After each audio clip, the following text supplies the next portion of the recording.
I'm Carol Suzayat's Sisterhood President. It gives me great pleasure to welcome you to Women's Day 2021, Inspiring Women Facing Challenges. Before we begin, I want to thank Carrie Sprung, Rhonda Glick, and Program Vice Presidents Susie Askenace and Rosemary Wagman, who've worked so very, extremely hard today to bring this wonderful program to you. I'd like to introduce Wai Ping Sun. Wai Ping Sun is of counsel to the law firm of Yetter Pullman in Houston.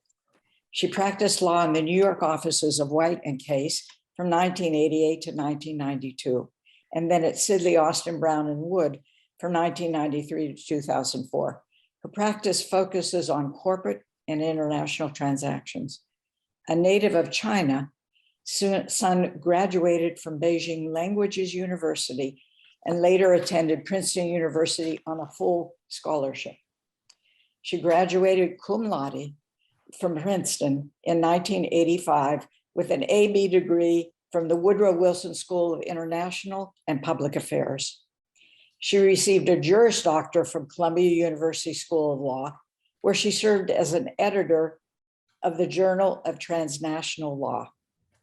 Sun is the official Rice University representative and ambassador to the student and Greater Houston community. She also holds the title of wife to the president of Rice University, David Lebron, and mother to their son Daniel and daughter May. Ms. Sun has been recognized by numerous organizations for her community service work. She was named one of 2015's most powerful and influential women of Texas by the National Diversity Council. And April 23rd, 2015 was officially designated as Wai Ping Sunday by Mayor Anise Parker. I'm very pleased to welcome Wai Ping Sun. Thank you, Susie. And Susie, congratulations on your son's impending graduation from Rice University. I also like to take this opportunity to thank all the women who put this program together: Carol, Susie, Rose, Rhonda, and Carrie. Rhonda, thank you for reconnecting me to sisterhood. This is also a great opportunity for me to say thank you to sisterhood. My son, Daniel, was bar mitzvahed, and my daughter was bat mitzvahed. And so sisterhood put on a wonderful luncheon for us and also gave the children gifts. So thank you for your friendship and your goodwill. We are also very grateful to the rabbi and cantor at Emanu El. So thank you all very much. Of course, I want to say especially thank you to Carrie and the Texas Heart Institute for hosting us here together. I know sometimes how difficult it can be with technology when we do Zoom. So this is much better than my Zoom on the iPad in the library at home. So I'm also looking forward to hearing Dr. Molina-Razavi's journey and story. But before that, I'd like to share my journey with you. The title is Overcoming Challenges. Throughout my life, you can say I was really encountered numerous challenges, even from a very young age. But to me, I always believed in three words: passion, preparation, and perseverance. So whatever I did, I found my passion. With the passion, I also try to prepare myself as much as possible. With the preparation, sometimes you don't succeed. And then you just have to have the third P, that is perseverance. So going back to China, Shanghai was my hometown. I grew up in Tianjin, a seaport city very close to Beijing, and went to Beijing for school. when I was growing up, I had a wonderful childhood at the beginning. Until one day, I was playing with my friends. And then when I got back home, I saw my grandmother sitting in the middle of the house and a group of red guards running up and down the house. And one of them just grabbed me and took me over to my grandmother, pointing at her and saying that she is the enemy of the people. I was so confused. I thought my grandmother always taught me to be a good person, to be kind, never gossip. And whenever there was a natural disaster, if people coming through, begging for food, she would send me out with food.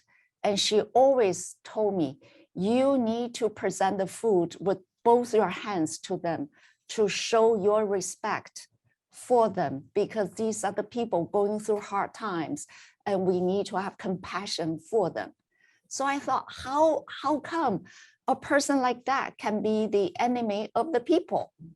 It turns out that her only crime was to be married to my grandfather.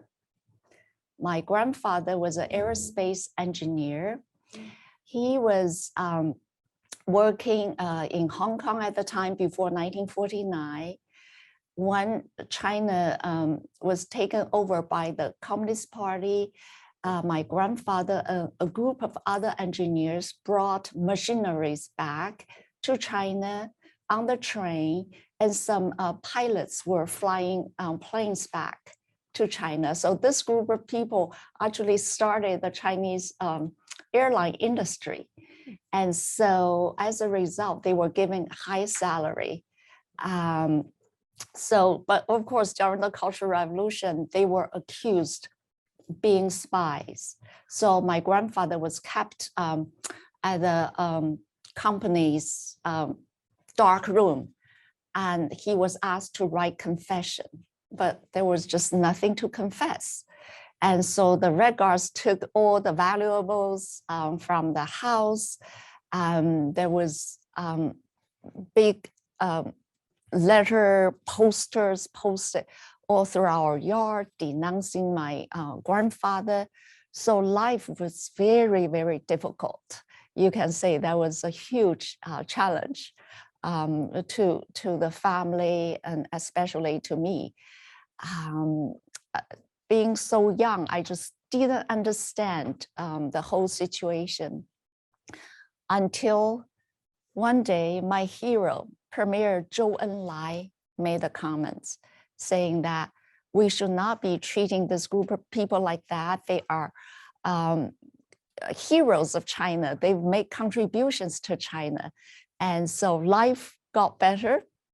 One day I was in school. The principal came to see me and said, Ping, you need to go and take an exam. So I thought, okay, I was chosen to go and to take an exam on behalf of the school. So a teacher took me there. So I took the exam. And then a few days later, the principal came to see me again and said, Ping, now you need to go for a physical. I thought, why do I need a physical? You know, I was pretty healthy. So of course, the teacher took me to the hospital, and I was very nervous. So I said to the nurse, I said, auntie, you know, in China, children call the people older than them. If women, they call them auntie. If men, they call them uncle. So I said, auntie, you know, I have terrible tonsil problems. She just laughed. She said, oh, don't worry. You know, you are very lucky. You are being considered to go to the Tianjin Foreign Language School. I thought, oh, okay, this is a good thing. So after the physical, at that time, I was living with my grandparents. My parents were working in some other place, remote place. And so I sent a letter to my parents saying that there might be a chance I will be going to the Tianjin Foreign Language School. Before their letter came back saying that this is a good thing, I was already in the school. But the first challenge I met when I was in the school was that I got sick. 3 days into the school. So I was sent home. I didn't go to school for the whole semester. And so at the end of the semester, all the students were taking exams. I wanted to take the exams too. So my teacher was very, very nice. And so he gave me some prep lessons. And so I took the exam. So I did pretty well. So I was back to school, but by the time I got to school, everyone else already knew each other. So I was the new kid on the block. It was hard at first, but I was determined. I wanted to make sure I would make friends. So after that, 1 year later, they elected me to be the president of the class. So through hard work, I was able to make friends and change the situation. After graduation from the foreign language school, I was assigned to work at an import and export corporation. Then China resumed the college entrance exam system. I was among the group, the first group taking the college entrance exam after the Cultural Revolution. So it was like 2 generations taking the exam, because during the Cultural Revolution, there was no entrance exam, college entrance exam. There were students in college, but they were selected from factories and farms and army units. So the level of the student was not very even. It was hard for professors to teach the students because some of them only had the primary school education. At the time taking the exam, it was a 3-day exam. After the first day, the party secretary of the Import-Export Corporation came to see me and said, Ping, you shouldn't be going to college. You should stay, because we wanted to let you join the Communist Party. I thought, oh, this is such a good offer, because at that time in China, if you want to go somewhere, you have to be a Communist Party member.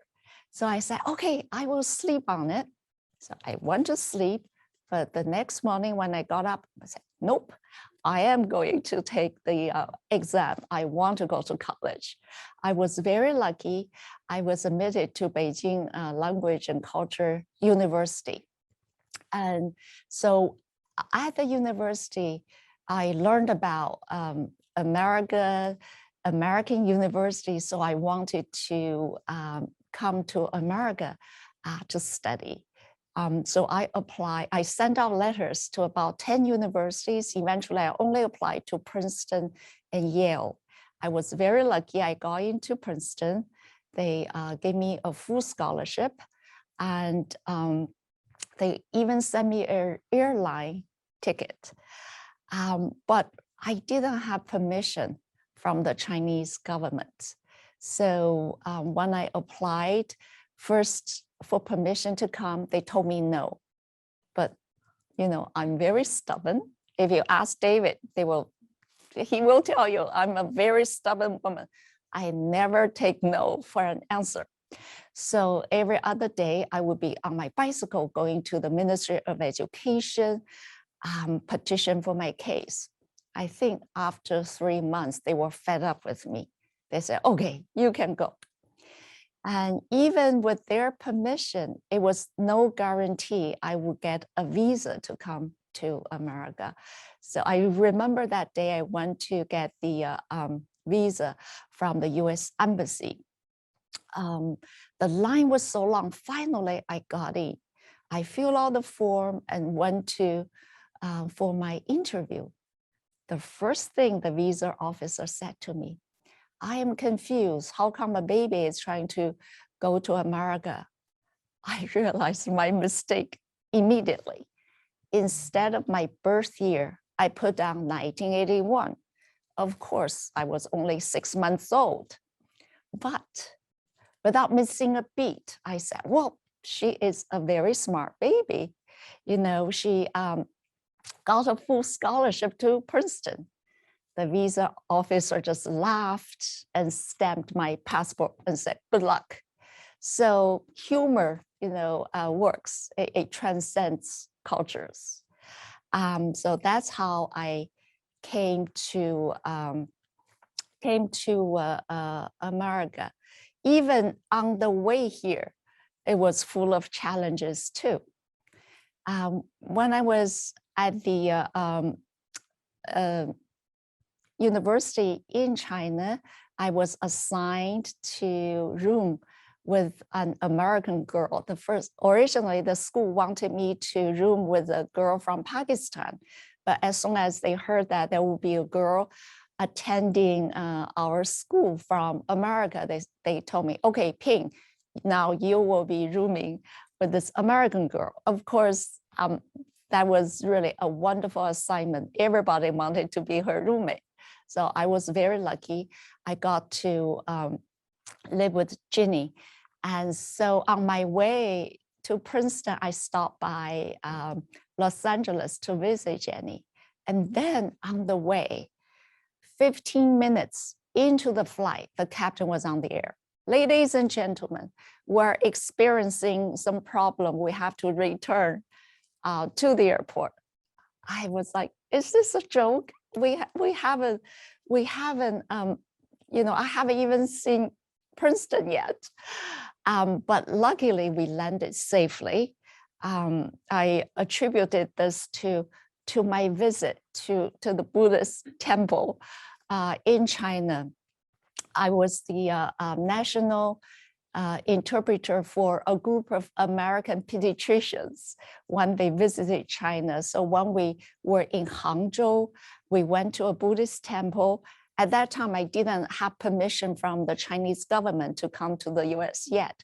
So I burned 3 incense and made 3 wishes. The first one was to wish everyone in my family healthy, safe, and sound. The second wish was for me to get permission to come to Princeton to study. I guess I was very selfish. I had the third wish was for myself to arrive in Princeton safe and sound. I guess my wish was answered. When I got to Princeton, of course, more challenges. And even though I could pretty much follow the lectures, but I had so much trouble understanding the jokes. And when professor cracks a joke, the students were all laughing. I was laughing too. I wasn't laughing at the jokes, but I was laughing at the students for laughing at something that wasn't funny to me. And also when the economics professor was talking about supply and demand of Budweiser, for the whole class, I had no clue what Budweiser was. But I had the nerve after the class going up to the professor and said, Professor, what was this Budweiser you were talking about? You should have seen his face. He was so shocked by my question. But then he realized I was an international student. He said, oh, it's just some kind of beer people here like to drink. So throughout my 4 years at Princeton, I encountered many, many challenges, but I always try to remember education was my passion. I was at Princeton trying to prepare myself, and I just need to hang in there and face the difficulties. So eventually, I remember when we first got to Princeton, everybody had to write a thesis to graduate. I thought, oh my God, how can I do a thesis? But by the time I was a senior, I wrote a thesis 180 pages long and graduated with honors. But of course, along the way, I had many people helping me as well. So I am so grateful to all those people who have helped me. So that's why I belong to the 100% club. Ever since I graduated from Princeton, I have given to Princeton every year. I feel that I receive a full scholarship to attend Princeton. Now it's my turn to get back to Princeton to show my gratitude so that someone like me can have a chance to attend Princeton. Of course, again, when I got to Columbia Law School, that was also hard at the beginning, reading all the cases. Sometimes I feel like I could never finish reading all the cases, but I just told myself, well, you just need to do the best you can, one step at a time, one step at a time. So eventually I graduated from Columbia and took both the New York and New Jersey bar exam. And before I went to law school, actually I met David. And so 1 year after I received my degree, started practicing law at White and Case, we got married. Then we had 2 wonderful children. And then David's position brought our whole family to Houston. This is almost 18 years ago. So when in 2004 we came, our son was 7 years old. Our daughter was 4. And now Daniel is going to be 25 on Christmas. And May just turned 22 in October. Houston is a wonderful community. We just fell in love with Houston right away. People here are so open, welcoming newcomers, and I can go on and on about Houston. We have converted so many friends from New York, telling them what a wonderful community Houston is. I am very involved in the community. I feel like when we first came, people opened us in right away. They don't really care where you're from, what your parents do. They care about you. And so that's why I feel like I need to give back to the community that welcomed us from the very beginning. And first, I joined Texas Children's Board, and I've been on the board for about 17 years now. I have seen the transformation of Texas Children's Hospital for the last 17 years. Mark Wallace is leading the hospital, and with the amazing doctors and staff, they are doing a fantastic job. And now I'm also serving as the chair of Asia Society Texas Center, and we have really great programs. And now we just started a new education project, and this will be the 2 components. It will be sort of the online component and the on-site component. The building will come alive with the exhibits. So I hope all of you will have a chance to come and visit. Asia Society Texas Center is located on Southmore, Carolina. And the other thing I want to talk about is my community involvement and also my interaction with students at Rice. First, let me talk about my interaction with Rice students. This is the Rice students, I have to say, they are the brightest students, and also they are quite amazing. They have compassion. I just enjoy the interaction with them, and I have served as mentor to quite a number of students. If they are interested in going to law school, sometimes they come and visit with me. And they also invite me to be their speaker, to go to their events. And when they had the Mr. Rice competition, there are 11 colleges at Rice. This is residential colleges.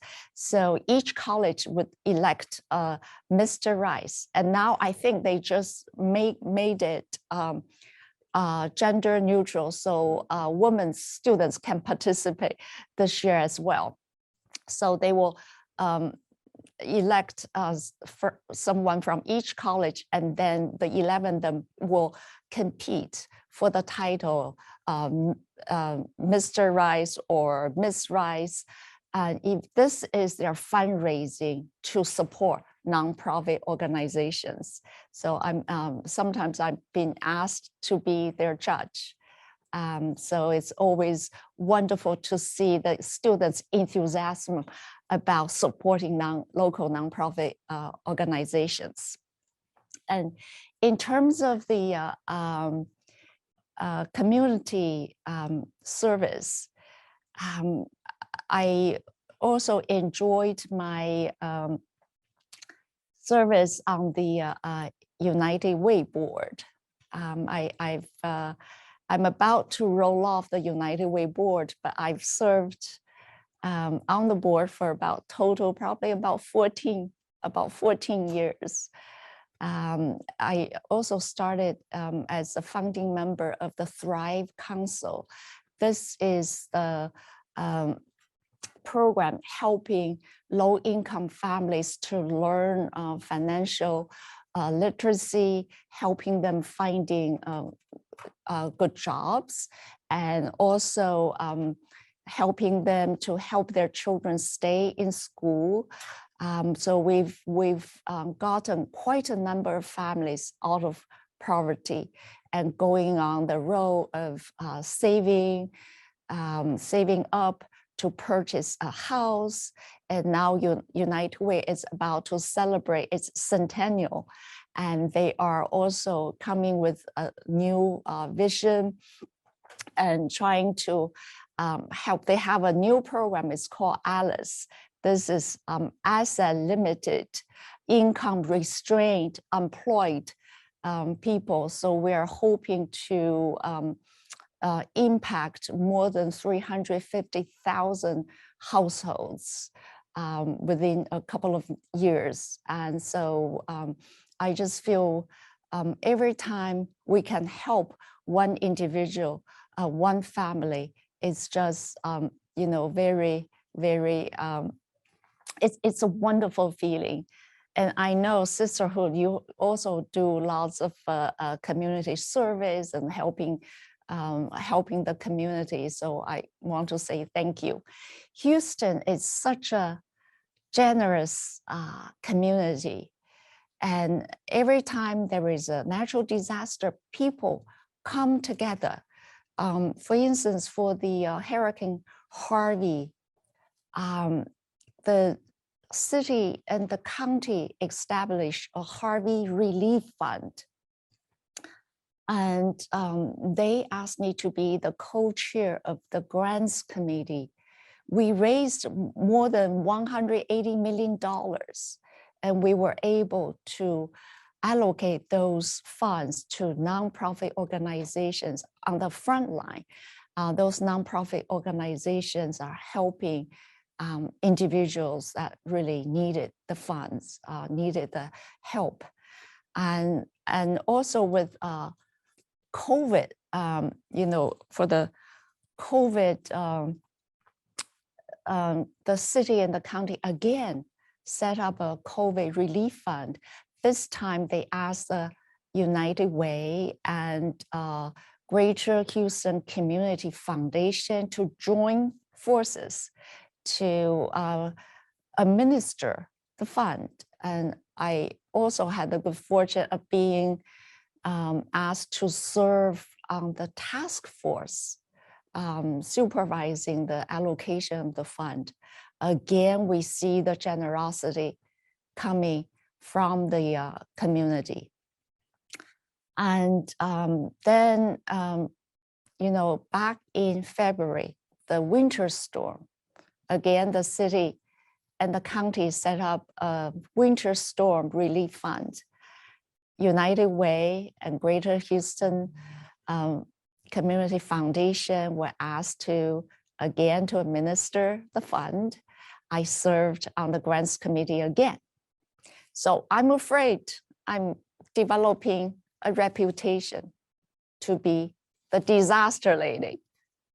So when I mentioned this, a freshman, a very wise freshman, Jennifer from Duncan said, no, you are not the disaster lady, but you are the disaster relief lady. I said, okay, that sounds better. I will take that. So basically, there is so much need in the community, but whenever there is a need, people will step up. Just like the United Way model, if you see a need in the community, do something about it. And now I also want to turn to literacy. I have the honor of serving on the Barbara Bush Houston Literacy Foundation board. And of course, I see for the firsthand how important literacy is and how much work the foundation is doing to promote literacy among children. And we have the mobile library, and we raise funds and send books home with children. And so some of the children, these are the first books they have received. So slowly they are building up the library at home. And now we are also helping adults who need help with learning how to read and write. Just as our First Lady, Mrs. Barbara Bush said, the American dream is to give everyone an equal opportunity to thrive. But if we don't give them a chance to read and write, we are not giving them an opportunity to thrive. So this is really very, very important work.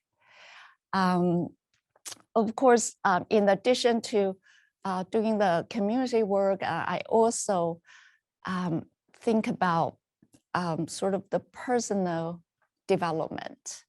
I try to find challenges for myself. I feel a trains character, and also our personal experiences. I remember going back to China, I personally experienced this Tangshan earthquake. That really impacted me tremendously, that experience. At that time, I just started working just right after I graduated from Tianjin Foreign Language School. One early morning, I just felt the bed was like jumping. I was sleeping in the same bed with my grandmother. So I jumped down, grabbed my grandmother. I thought that was the earthquake. I tried to push her under the bed. But it was so scary. The whole place was shaking. We couldn't even get out. It was good that we didn't get out at the very beginning, because if we did, we would have been buried. The wall, fourth floor came down. So after that, we had to live on the street in a shelter for quite a number of months. So I was lucky, since I was working, I was able to go to our company's warehouse to pick up some building materials to build the shelter and also help our neighbors. And so it was through that kind of hardship, I feel the challenges, I feel it builds character. So I feel after that experience, I feel I could deal with any situation that came my way. And then for most recent challenges was when son, before he went to college, he decided he wanted to do something adventurous.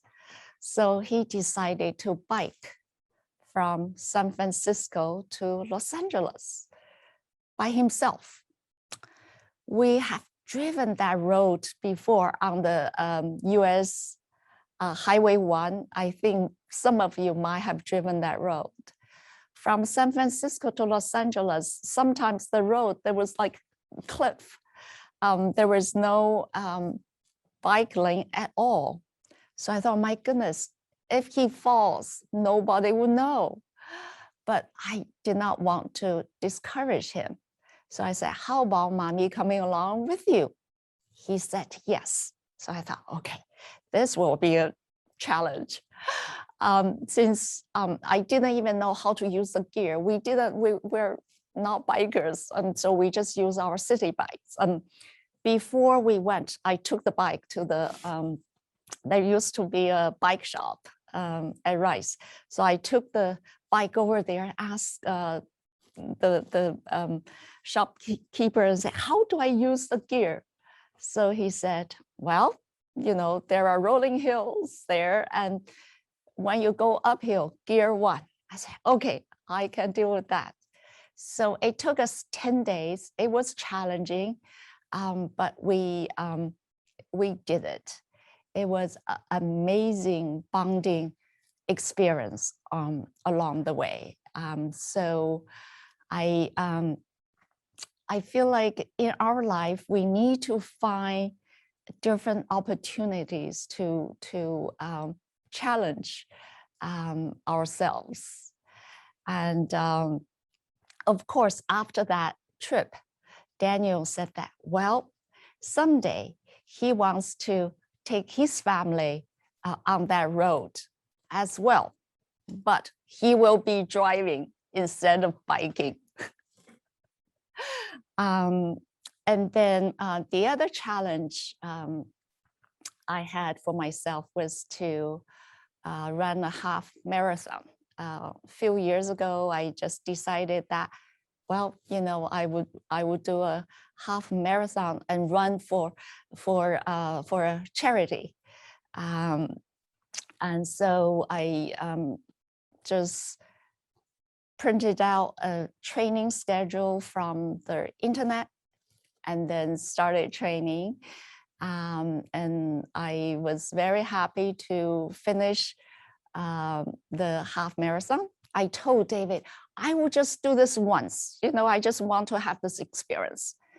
But 2 weeks later, I thought, well, since I trained for it, and Sugar Land was having another marathon, so I went to Sugar Land to do another half marathon. And so it's just, you know, along the way, I feel that, yes, I've encountered many challenges, but I was very fortunate that I was able to overcome those challenges and obstacles, and what matters is your you need to believe in yourself, and you need to say, okay, I can do it. For instance, when we were biking, when we were trying to climb those hills, it was hard. So I started to develop a strategy. I will count from 1 to 100, 1 to 100. When that failed, I start saying, I think I can. I think I can. Thomas Choo-choo train. So I use that as well. So you just need to use whatever you can, pull all the tools out of your toolbox and try to achieve your goal. Of course, I feel that this, thanks to Houston, thanks to Rice University, we have this wonderful opportunity to be a part of this great community. And this is also why I want to be very active in our community and to give back to the community. Of course, in all this, I have to also say thank you to David, my husband.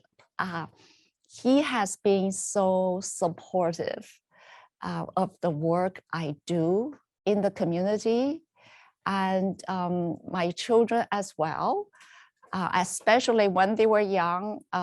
Many times mommy had to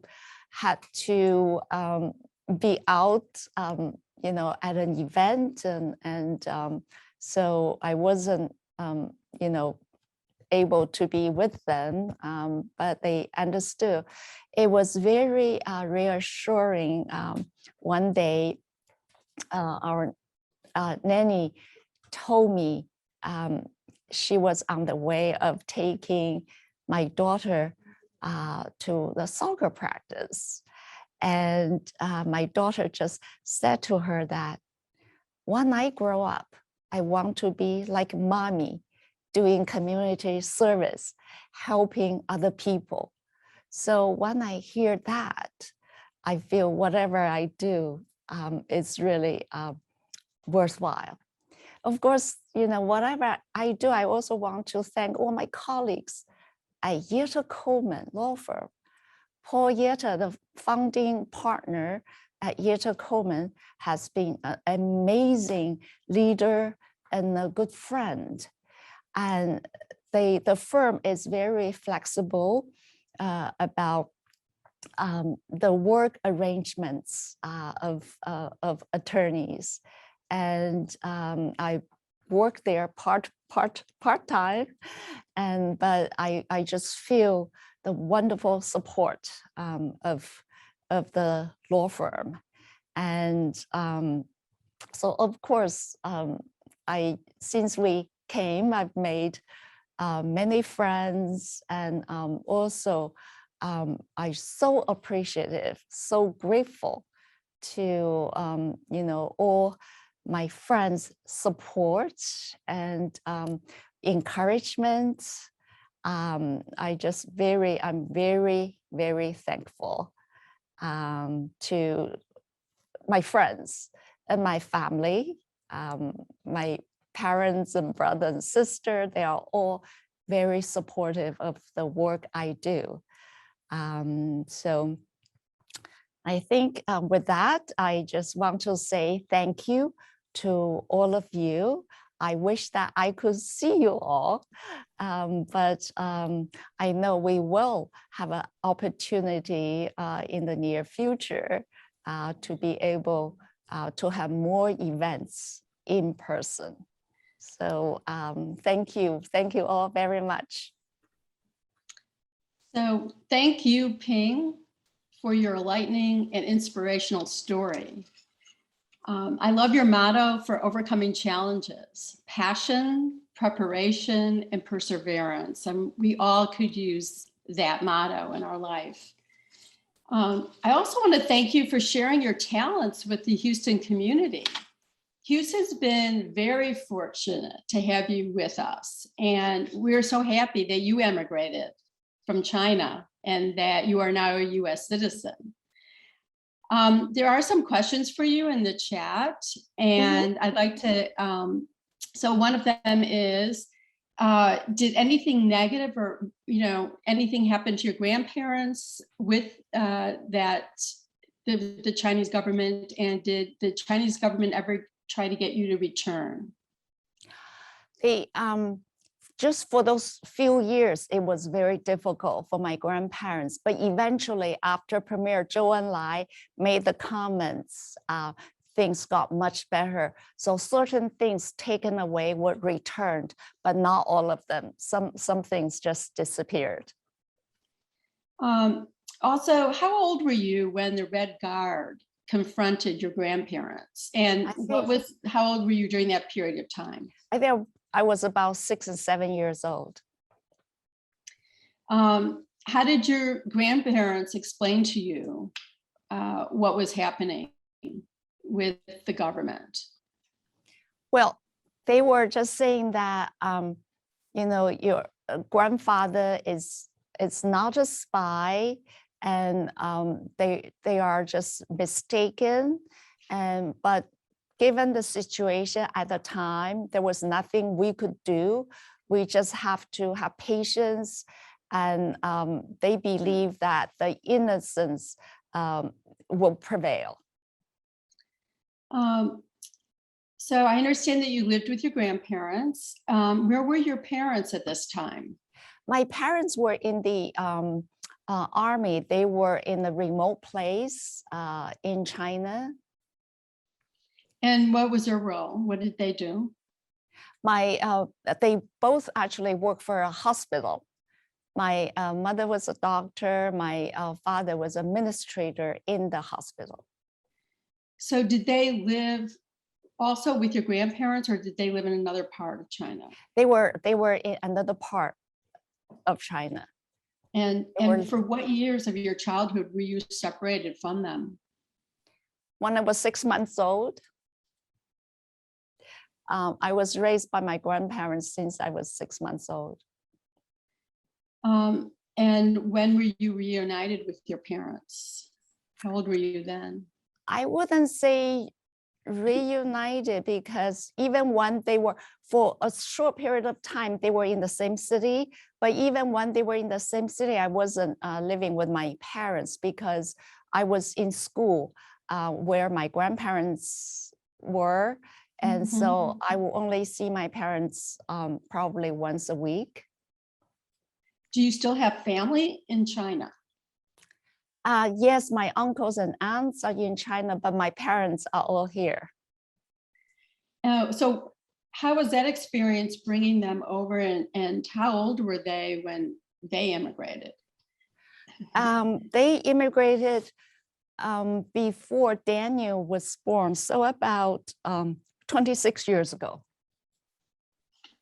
So I was able to sponsor them to come to the US. Well, that's really wonderful that you were able to help them. What did you find was your most difficult adjustment to life in the US? I think at the beginning it was just sort of understanding the culture, and because in China you are not supposed to talk about yourself. It's always kind of the group mentality, always the community. Here, you need to show your individualism. And I remember when I was trying to do the interview at law firms, at first, the Chinese culture kind of prevailed. And then I thought, wait a minute. In the interview, you only have 20 minutes to convince the employer that you are the best one. They need to hire. If you say, oh, I'm not very good at this, I'm not very good at that, why would they hire you? So I thought, I don't want to boast, but I need to tell them I can be a team player, what I can do to contribute to the firm if they were to hire me.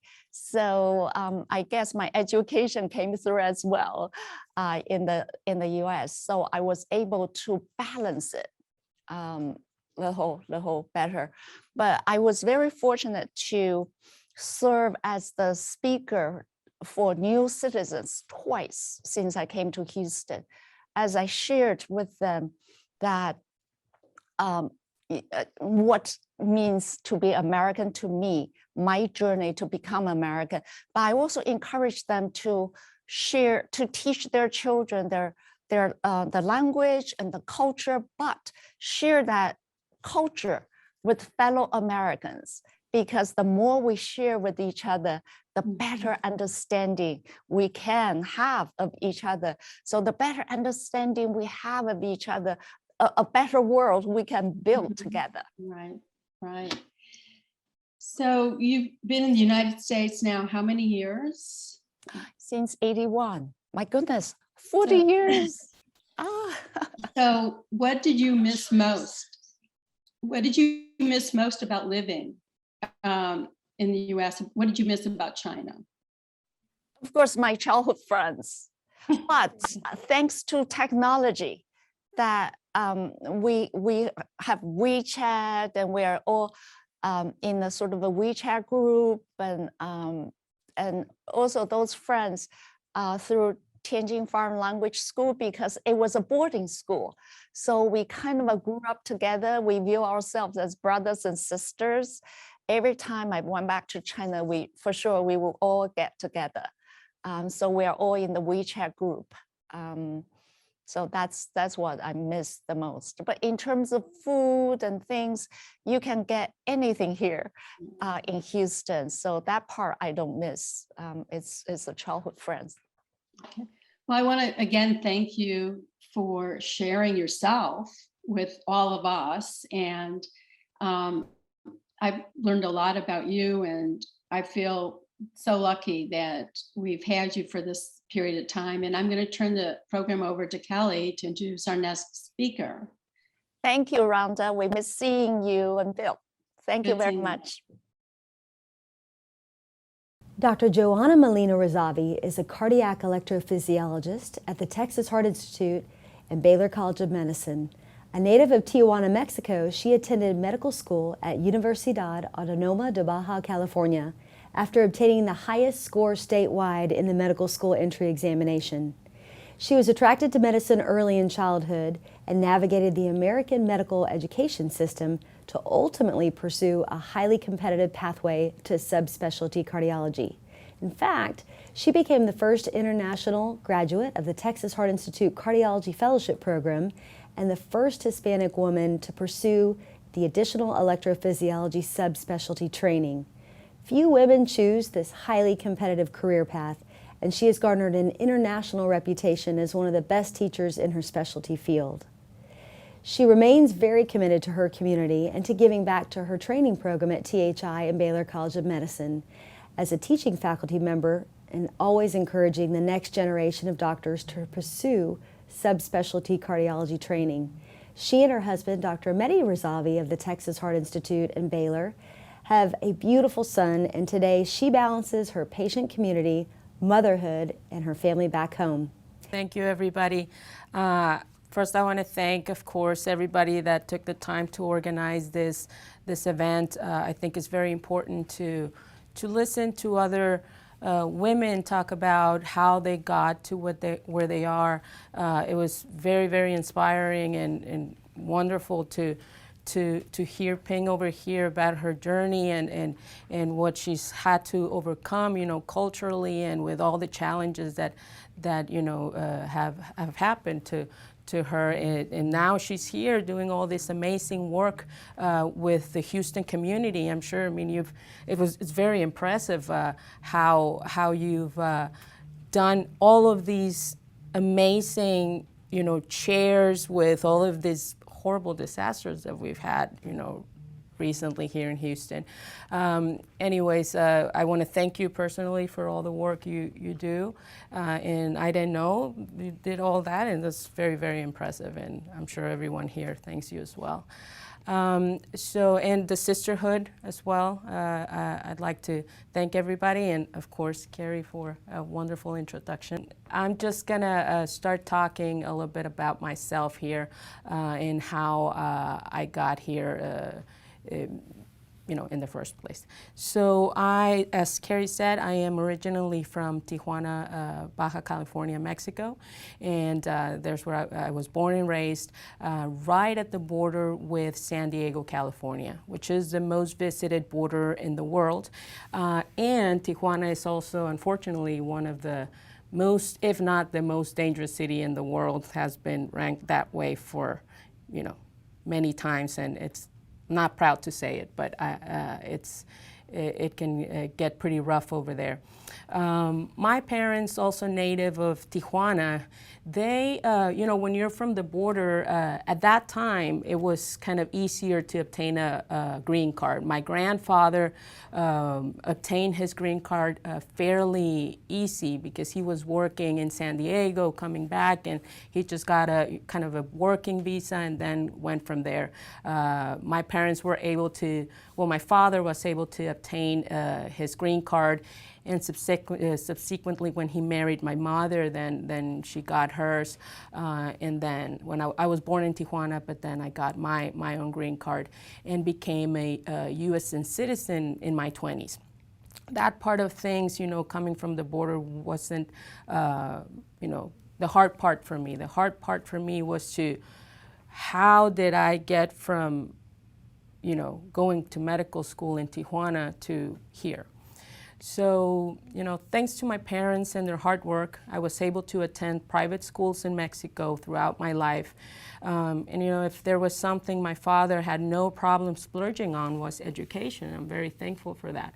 Since I was a child, I was always inclined to being a doctor, playing doctor. I was always asking during Christmas for toys related to science, a microscope, and things of that sort. My parents were like, you don't want a Barbie or this? I'm like, no, I want a typewriter or, something related to being a doctor, things like that. Anyways, so I did, then during my high school years, then I became very fond of math, physics, calculus, and when graduation time comes in Mexico, once you graduate high school, there's no college. You go straight to whatever you want to do, profession you want to take. You got to be very sure at a very early age, pretty much when you're 18, you have to know what you want to do for life. Careers or grad school tends to be much longer over there because they just focus on what you want to do. So instead of 4 years of med school, there are 7 years of med school. So, at graduation from high school, I did kind of hit a fork between, do I want to really be a doctor or do I want to be an engineer or something more geared towards, math and that kind of thing. So at the end, thinking a lot about it, my passion for medicine won. I've always wanted to be a doctor. My father actually, he's a lawyer, but he started medical school because his mother, my grandmother, really wanted him to be a doctor, but he never liked, medicine. So he started medical school. And at that time, he married my mother, and he had to work, so he just went into law school and had to drop medicine because, on top of that, you really have to like medical school to focus and be there, right? It's not and he always, it always was like the class president and the things you were talking about, and he wanted to be a lawyer, so that's what he did. But he always told me, you have in you that being a doctor gene that your grandmother always wanted, someone to do. So anyways, I'm the only doctor in my family. Went to medical school. And that particular year, when I applied to medical school, to Universidad Autonoma de Baja California, there used to be a pre-med kind of year where it was kind of a filter to continue thereon because they just take a very small portion of students. So, but that year they got rid of that filter year, so they only took 25 students out of thousands, and it's not just Tijuana, it's the most important medical school in the northwest region of Mexico. So it was very tough. I was very nervous to even be, get a spot or anything. So took the test. I was very, I don't know if lucky or what, but I actually ranked the highest of all of them, and I immediately got in, and that that was fantastic. I mean, that was a challenge, but I studied. I mean, there's no magic here. I studied, and I just went for it, and thankfully I got in. So I was one of those 25 people that got in that year. So as I said, med school in Mexico is 7 years total, and that's to make up for college. Those 7 years, medical school in Mexico is hard. They're beautiful and satisfying years, but training in Mexico is very hands-on. You're down there in the trenches, you're handling all sorts of crazy pathology with very limited resources. And one of my favorite attendings actually used to say, we couldn't complain like, oh, we don't have this or we don't have that. He would just like, just make it happen. I mean, take care of this patient. You have to do it. I mean, there's no choice. So we train to become resourceful, problem solvers, and fast thinkers. I truly enjoyed those days of my training. Medical school was, as they say, the best of times, and it was the worst of times as well. So every semester we would take like a few days trip to a very underserved area of around that region. It's called San Quintin. They have nothing, and we would just take whatever medications we had and whatever, anything, sutures or and just pap smear kits to collect stuff. So we would just go set up a tent and just taking care of whoever showed up and gave them the medications that we could and take back to Tijuana and to a proper hospital, whoever we could. This was a very satisfying thing I got to do throughout my medical school. It teaches you to, it's not like training here where you have everything you need to give to the patient. You have to figure it out and make it happen. That taught me a lot and made me very resourceful. I'm very thankful for that experiences. So the tough when I came to the the thought of coming to the U.S. Came during medical school. I was always entertaining that idea. Being from the border, it was easy for me to, not that easy. It's a very tough border to cross, but it takes a long time. But I would almost go almost every single day to UCSD, to the medical school, to the library, because I always wanted to study all my materials in English. So I would go print out all these articles, or I would just purchase all my books in English, because I always thought I do want to go and pursue a career in the United States at some point. I didn't know how I was going to do it. I had no clue what the way, but I just had to investigate and research how to make that, take that leap and come here. So first off, I said I have to finish medical school and I have to understand medical English, and I just went for it. It's not the same knowing, I knew English, but it's not the same knowing medical English than just plain English, right? I wasn't sure how I was going to make that transition, as I said, from Mexico to the U.S. And that's when my first opportunity showed up. And I remember very well, I was walking around campus during my 5th year here of a medical school. And I heard a couple of 6th years, they were in front of me, they were talking about how one of their classmates had gone to Houston to do an internship year. Which is, for us, on your 5th year, you're kind of done with all the educational and books and stuff, and then you kind of get a little bit more hands-on on your 6th year, which is considered the internship year. You do all these rotations, OBGYN and internal medicine, surgery rotations, but in the hospital. So that year, apparently, there was one of their classmates that was doing all of that in Houston. So I stopped them and I asked them questions. And they told me that there was this program that had an agreement, kind of a recent agreement with our medical school that would allow us to do all of these rotations in renowned hospitals throughout the whole year. So this would serve mainly to, obtain your letters of recommendation, navigate the system, understand how it works over here, and of course to give you the tools and research how to apply for the USMLEs, which are the tests you have to take to get your diploma in the US basically. So at that time, of course, I immediately applied to this Houston program that I heard about. I was granted an interview. I'd never been in Houston before.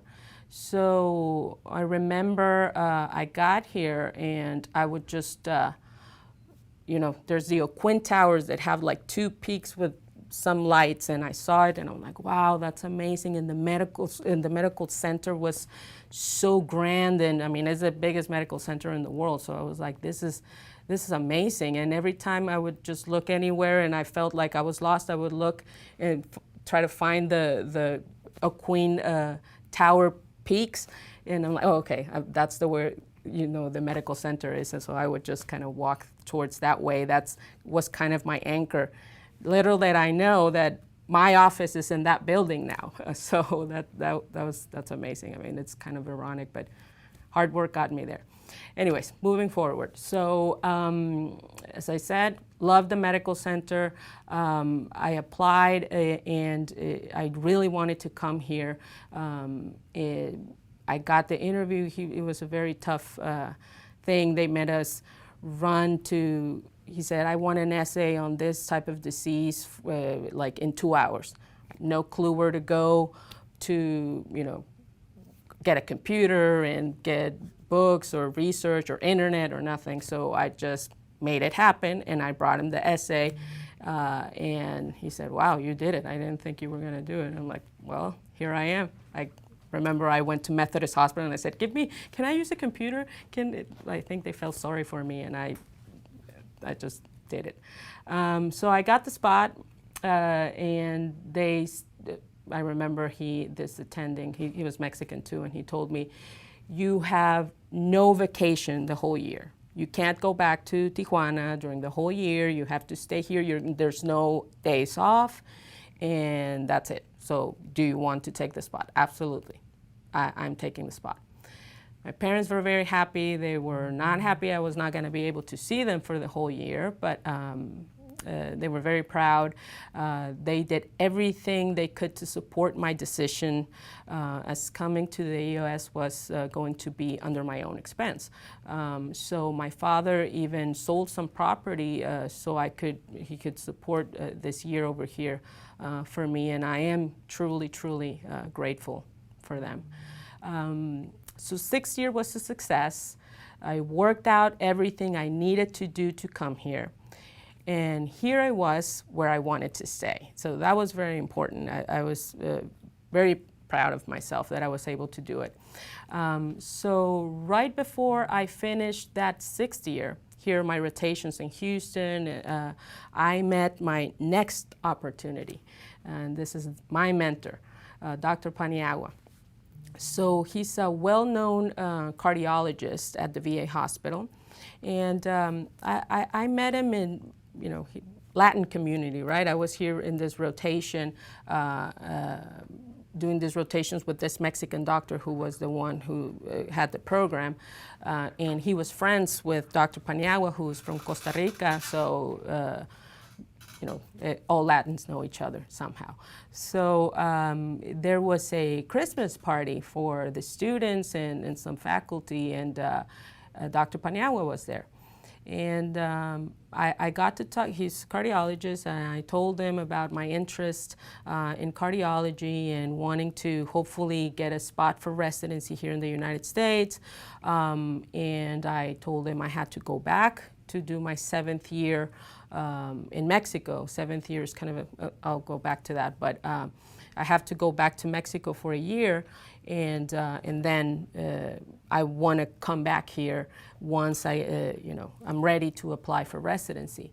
And he always tells the story that he asked me some math question and I answered it, and that's why he was very impressed with me, and that's why kind of we stayed in touch. And because he gets students from Latin America all the time to, get help. But he just said, when you answered that question, I was like, I have to help this girl. I don't know exactly what, something about nanotubes or something. I don't know what he asked me, but I said, yes, thank you. That's fantastic. So I went back to my 7th year when I was done here, right, for that 1 year. Went back, it's kind of a social service year where you are pretty much the primary care physician for an underserved community. In a rural community, some people, this in Mexico is a big, big problem. They send us to places that you're in a small clinic and you are there in this very middle of nowhere place, and people have killed the doctors because they want to steal the materials or whatever, or they rape them, and you're alone there in a clinic. It's horrible. It's horrifying. I'm hope that a lot of the doctors in Mexico are working for this to change, because it's not safe. It's not safe at all. I was lucky enough to be in Tijuana in a clinic, in the university's clinic, because you get to pick when you have your GPA is high. So I was lucky enough to pick where I wanted to go. So of course I stayed in Tijuana, and during that time, Dr. Paniagua had said, well, go do all your stuff and get back to me when you take your USMLEs, you finish your year, and you are ready to apply for residency. I said, okay. So this process of taking the USMLEs, which are the 4 big tests that all U.S. graduates take to get into residency, this process takes several years for an international medical graduate. But I'm an impatient person, so I passed all those tests during that 7th year when I was being that PCP for the university clinic. So I would cross the border to San Diego and LA, because there were different testing sites, so either San Diego or LA, to take those tests. So I wanted to be ready to apply for residency as soon as I graduated medical school. I didn't want to miss any time, and I just wanted to be ready. In order to even be considered for an interview while applying for residency in the U.S. as an international medical graduate, you definitely have to score much better than the actual U.S. graduates. Otherwise, they don't even look at your application. So thankfully, my scores were competitive enough to obtain interviews in various prestigious internal medicine programs throughout the country, including at Baylor College of Medicine, which was my first choice and the place where I eventually matched. So during the application process, I decided, there was a gap, right? So I graduated medical school, and then there was the application process. So I didn't want to be in Tijuana not knowing what's going on. So I decided to come back to Houston and make it my hub to travel for my interviews from here. Thankfully, my father was, again, able to support me with that. I wasn't going to be able to do it on my own. My parents worked very, very hard to help me throughout that process. So I came back and I looked for Dr. Paniagua, and I said, I'm ready. I got everything. I got my tests. I graduated with honors, and here I am. And he gave me a research position with him. He couldn't pay me. It was kind of illegal, but he would give me like a consultant fee here and there, and that helped me too. I wanted to get some extra cash, so I actually worked as a librarian here in this institution, in the Texas Heart Institute. I was in the library, like rearranging the books on the shelves and all this stuff. So I remember walking, and I was like handing the mail and everything, and I would remember walking those hallways here and thinking to myself, one day I will be walking these hallways as a fellow, or hopefully as an attending at some point. I just kind of visualized it, and it just kind of felt right. But a little bit more on that later. But just want to say a fun fact about me being in the library. I was sitting there kind of welcoming people or some to come into the computers, and that was the first time I saw my then future husband for the first time, and that was 13 years ago. He says he doesn't remember, but I remember like if it was yesterday. I told him, "You even winked at me." And he said, "It's not true." But anyways, that happened. I saw him, and I didn't know I was going to end up here or anything. I never knew his name or nothing at that time. So anyways, moving forward, I matched at Baylor, as I said, for residency. I was very lucky, and medicine, internal medicine basically is 3 years. So and that definitely came with its own challenges and opportunities. So those 3 years of internal medicine, you have to work hard to build your CV to get a strong application for cardiology fellowship, because it is, if not the toughest, most difficult subspecialty to get into from all the branches of internal medicine. So being in the 8% of IMG, or international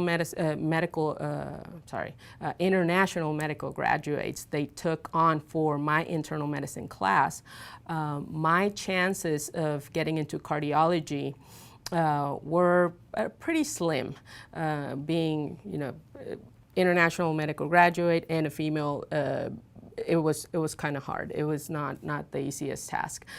So I worked and worked and worked hard all those 3 years. I made good impressions on my attendings and peers. I did everything in my power not to be considered the Mexican fellow, and I made sure that I was at the level that I was expected to be. So just like a side story here, the first day as a resident, I was on call. The first day as a resident, I had no clue how nothing like the medical record system worked or anything.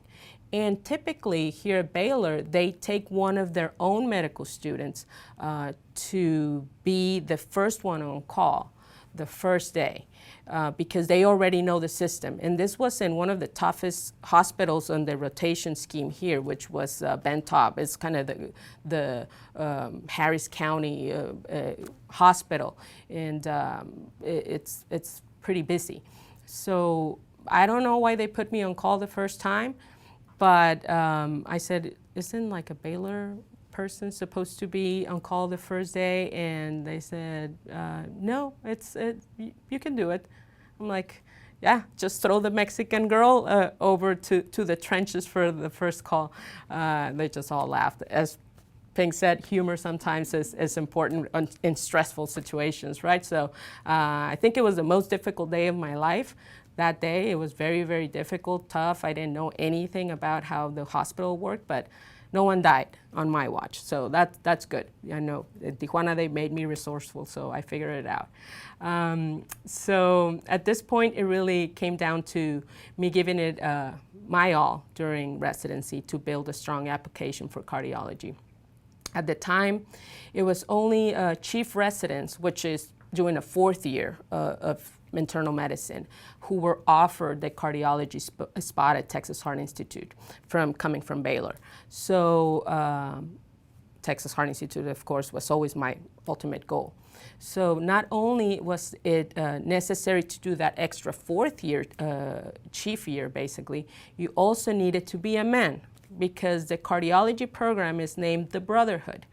And rarely you would hear that they took women. I mean, there was maybe one female in every class every 3-4 years, if anyone was lucky, right? So I submitted my application and with all the bells and whistles that I could, and took my chances without doing that fourth chief year, which I was actually offered, but I did not want to take it. I don't know if it was my personal statement that got them, my strong letters of recommendation, which I was able to obtain, or what exactly, but I was granted the interview at the Texas Heart Institute. I was really ecstatic when that happened. It was one of the happiest days of my life. Once my interview came, I felt good. I felt confident. I thought I gave a good interview.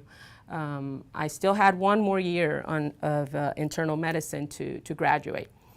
That year, I really dedicated to make myself noticed by the Brotherhood. So I would place difficult central lines in cases where the residents usually would call the cardiology fellow on call for help in the middle of the night. They hated that. So I was placing all the lines, not calling anyone. I was everywhere. I was in the cardiology conferences, sneaking a peek into the cath lab here and there, no matter what rotation I was on. That actually got me in trouble sometimes. But I was doing cardiology research in whatever project I could get my hands into. And all this hard work really paid off. As some of the fellow and attendings at THI gave great feedback after my interview, and when it was time to decide who they were going to take. So that really, I think, helped me a lot. I remember I was at the VA in clinic the moment I got the letter that I matched the THI, and I just screamed, jumped up, and I said, I got in. And then my attending was like, what's wrong with you? I'm like, sorry, I just matched in the Texas Heart Institute. She couldn't believe it. She was like, what?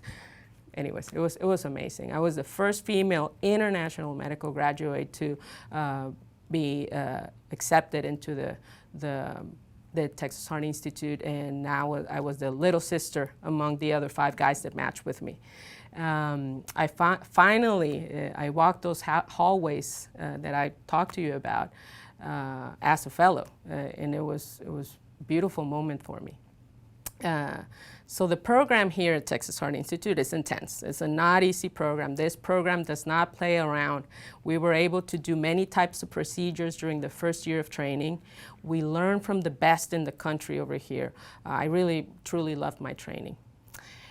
A lot of people ask me why cardiology. So it's because it had a lot of math involved. It has hemodynamics, calculations, a lot of cerebral stuff goes into cardiology.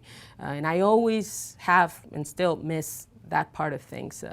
Back in the day when I was in medical school, I would just give calculus, physics, and math classes in my spare time or in summers. I just didn't want to forget. I was offered in my own high school to actually be a calculus teacher, but of course in medical school I didn't have time to do that, but I try to do it on my spare time.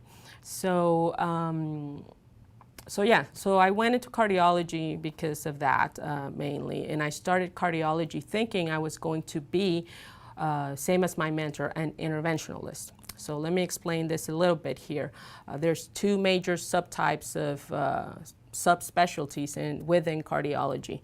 You're either a plumber, which is an interventionalist, which are the ones that open, blocked arteries and place stents and that kind of stuff.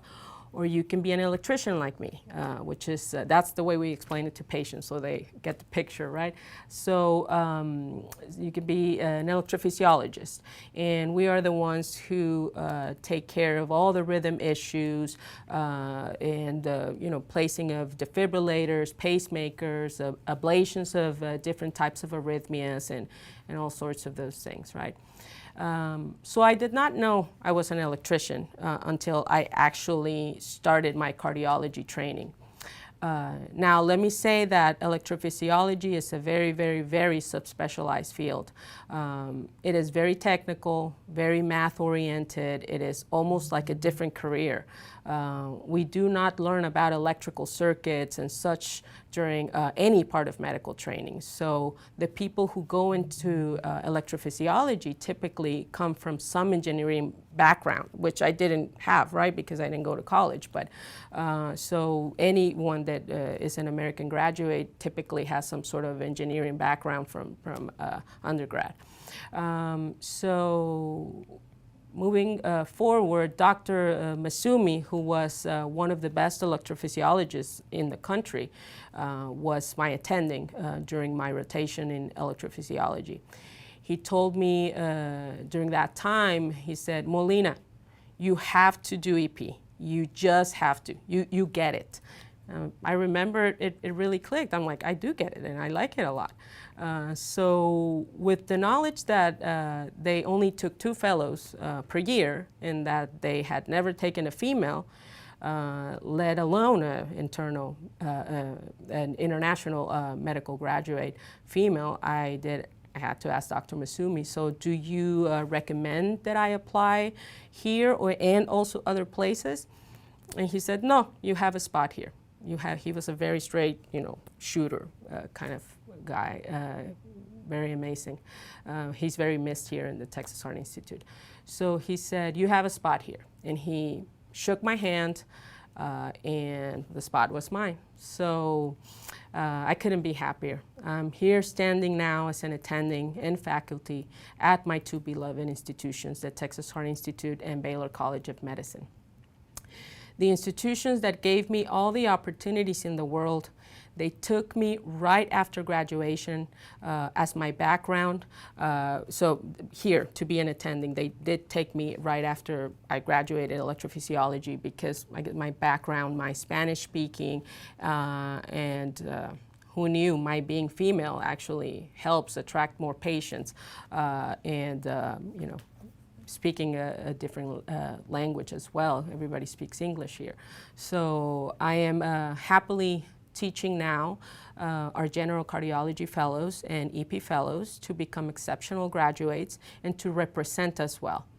I am working very close as well with the international departments to attract international patients from Latin America. Because before they had never sought medical help here because no one speaks Spanish.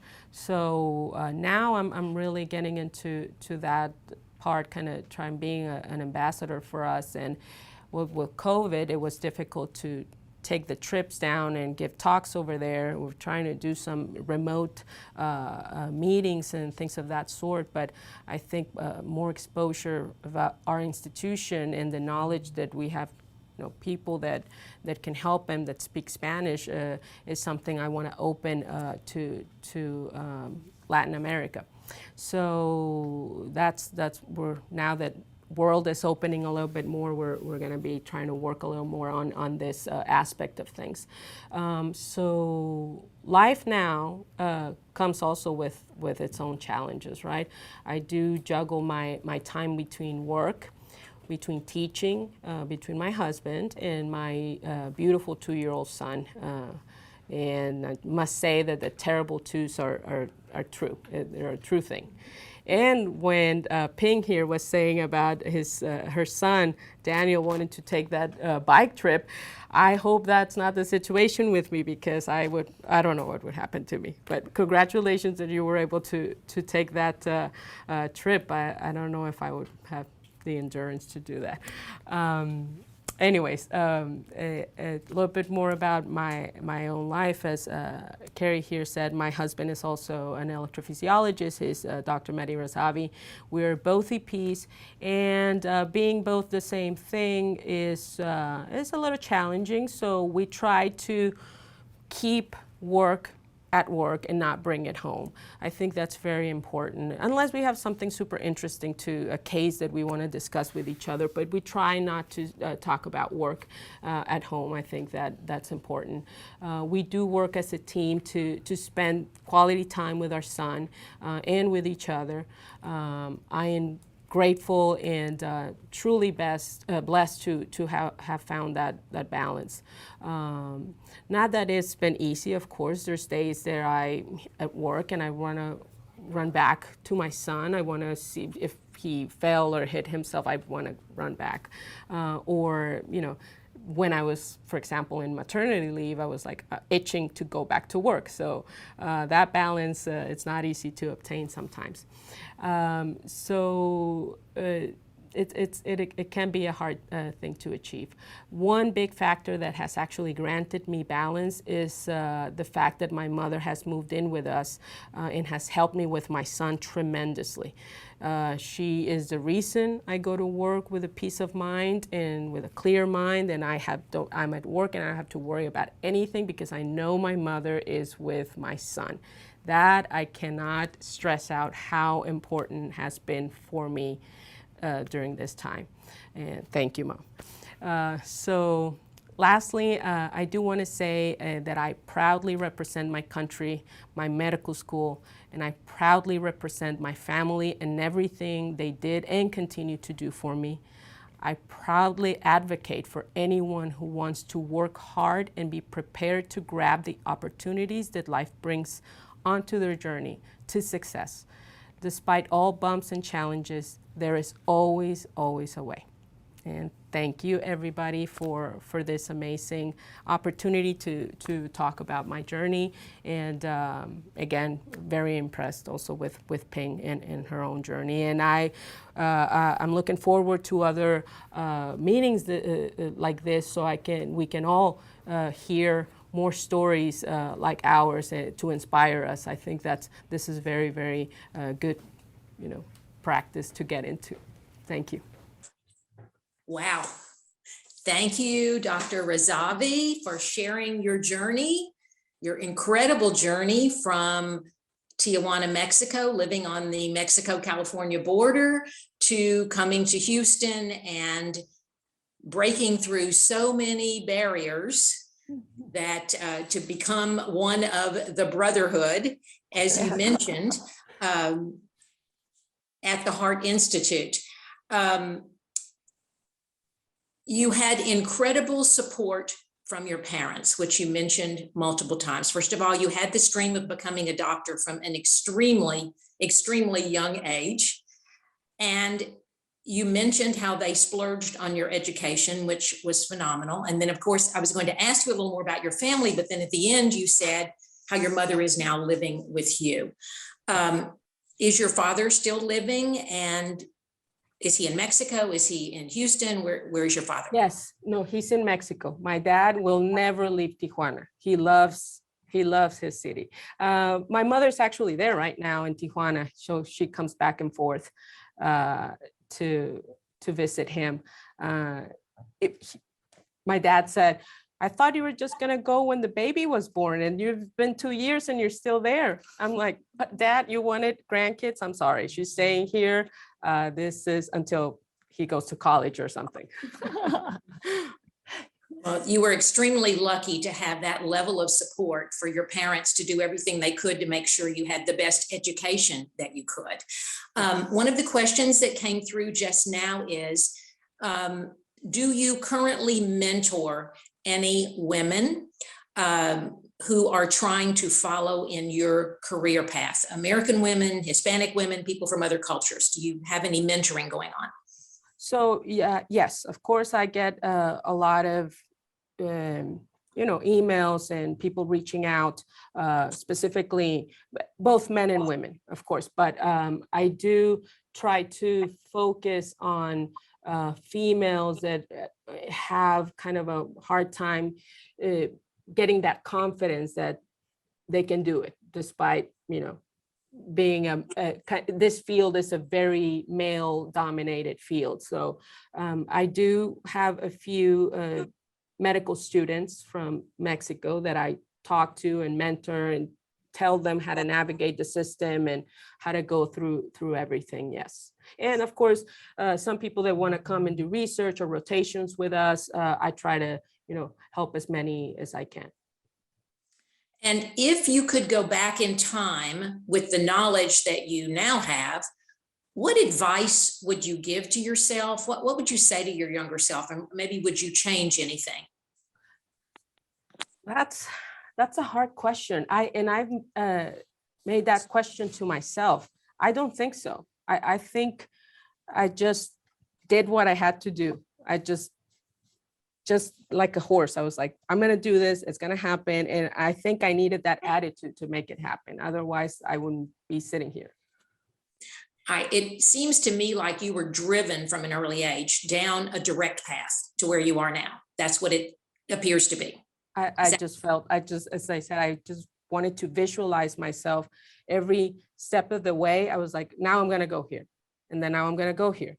And now I just felt like I had to do it that way. And it, fortunately, not alone, of course, with a lot of support from people, mentors, my father, my mother, I I was able to achieve all of that, of course. And finally, I would just like to know, since you were the first of all these different categories, did you run into anything that was like really negative once you became one of the guys, one of the brotherhood? Yeah, of course. The lot of jokes, a lot of jabs on being the girl and stuff, but I kept up. I just gave the jab right back, so they knew not to mess with me. I'm like, I'm from Tijuana. I can do, I can handle it. So that, now I'm an attending, right? So in the cath lab, everybody is, so the nurses and the fellows, I get called yes, sir, all the time. So it's not, they're like, okay, yeah, just yes, sir, because everybody says yes, sir. And I just got used to it. Very rarely I get said yes, ma'am, or yes, doctor, but yes, sir. So yeah, Okay. I truly became one of the boys, which is, I mean, they, as I said, it's hard. It's hard being the only female and not getting people, and this is, I mean, we're amongst women, right? And they flirt with you. They try to be, funny and disrespectful, but I always shot back, and I always shut down quickly everything. That's very important when they're all guys around you and they want to try to disrespect you in some way. I was always very straight and to the point, and that kept a lot of people at bay, and they respected me very, very early on. Okay, and one final question is, what is a future goal that, since you visualized your whole life about what you want to be and which direction you're going, what is a future goal that you visualize for yourself? Right now, I'm trying to focus on my son and being a good mother, because this is all so new to me. I was always just focused on myself and what I'm going to do. And then I focused on, I want to marry this guy, and I married him. And I'm, that's a different story. We can make a different talk on that. But my son, I think right now, he is the future of me and my husband. He is what's to come. I want to focus all my energy and all my work and everything I do on him. Of course, my own career, I am, navigating the path. I'm very satisfied with where I am and hopefully where I'm going, and I'm going to keep working hard. But I want to really focus on giving my son the best education and, parenting and everything that I can. And you will find that parenting is one of the hardest jobs in the whole wide world. That's exactly what I'm finding out. I think putting the car seat was the hardest single thing I've ever done in my life. I think it requires a master's in car seat installation. Yes. I really do. Well, thank you, ladies. It's been an incredible day.